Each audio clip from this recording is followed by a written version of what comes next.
ሰላም ለሁላችሁ ወደ ቻናላችን እንኳን ደህና መጣችሁ።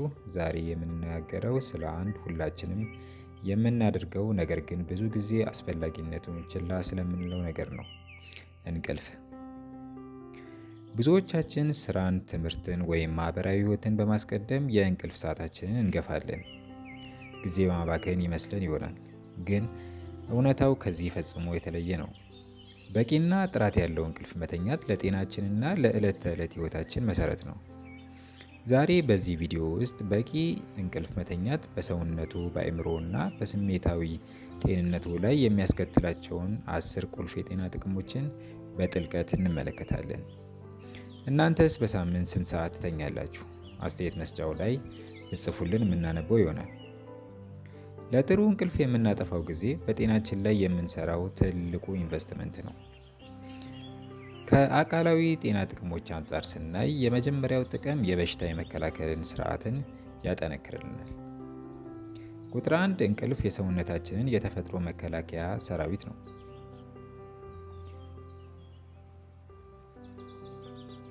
በምንተኛበት ጊዜ ሰውነታችን ሳይቶኪንስ የተባሉ ፕሮቲኖችን ያመርታል። እነዚህም ኢንፌክሽንንና እብጠትን የሚዋጉ ናቸው። በቂ እንቅልፍ ካላገኘን የሰውነታችንን የበሽታ የመከላከል አቅም ይቀንሳል። ይህም ለጉንፋንና ለሌሎች ህመሞች በቀላሉ እንድንጋለጥ ያደርገናል። ለምሳሌ በቂ እንቅልፍ ያገኙ ሰዎች ከክትባት በኋላም የተሻለ አንቲቦዲ ሪስፖንስ ያሳያሉ ተብሎ በጥናት ተረጋግጧል። ወደ ሁለተኛው ጥቅም ስናልፍ ክብደትን ለመቆጣጠር ይረዳናል።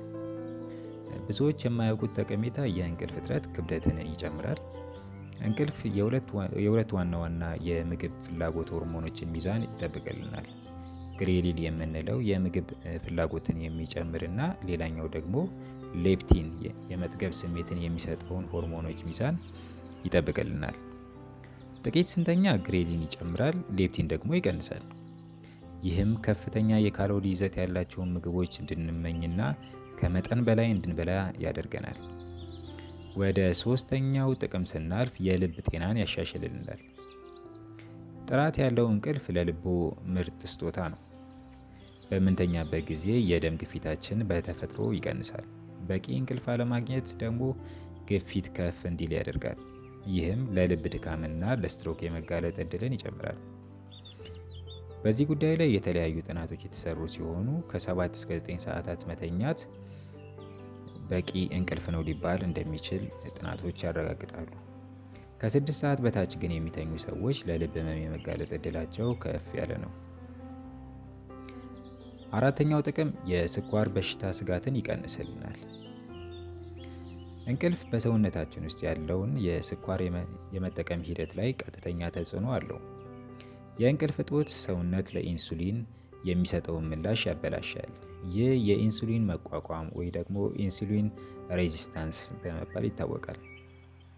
ኢንሱሊን በሚገባ ስራውን መስራት ሲያቅተው በደም ውስጥ ያለው የስኳር መጠን ይጨምራል። ይህም ለአይነት 2 የስኳር በሽታ ያጋልጠናል። አምስተኛው ጠቀሜታ የማስታወስ ችሎታን ያጎለብትልናል። እንቅልፍ ለአንጎሎ የማደር ሰዓት እንደማለት ነው። በምንተኛበት ወቅት አእምሮአችን ቀኑን ሙሉ የተማርናቸውንና መረጃውን በማቀናበርና ከረጅም ጊዜ ማህደር ትውስታ ጋር በማገናኘት ስራ ይሰራል። ይህ ሂደት የማስታወስ ማጠናከር ሚሞሪ ኮንሶሊዴሽን ይባላል። ጥሩ እንቅልፍ ያገኙ ተማሪዎች ከእንቅልፍ እጦት ካለባቸው ጋር ሲነጻጸሩ ፈተና ላይ የተሻለ ውጤት እንደሚያመጡ ተረጋግጧል። ጥቅም 6 ትኩረትንና ምርታማነትን ይጨምርልናል። ሌላኛው የእንቅልፍ ጥቅም ይሄ ነው። በቂ እንቅልፍ ካሉት ቀኑን ሙሉ የበለጠ ንቁ፣ ፎከስድ የሆኑ ክሬቲቭ የሆኑ አይነት ሰው መሆን እንችላለን። እንቅልፍ እጥረት የአእምሮ ዝግመትን ያመጣል። ውሳኔ መስጠት ችሎታችንን፣ የችግር የመፍታት ብቃትን እና ለነገሮች ምላሽን የመስጠት አቅማችንን ይቀንሳል። ጥራት ያለው እንቅልፍ ካለ በአጭር ጊዜ ውስጥ ከፍተኛ ምርታማነትን ማምጣት ይቻላል። 7ኛው ጥቅም ስሜትን ይቆጣጠራል እና ድብርትንም ይቀንስልናል።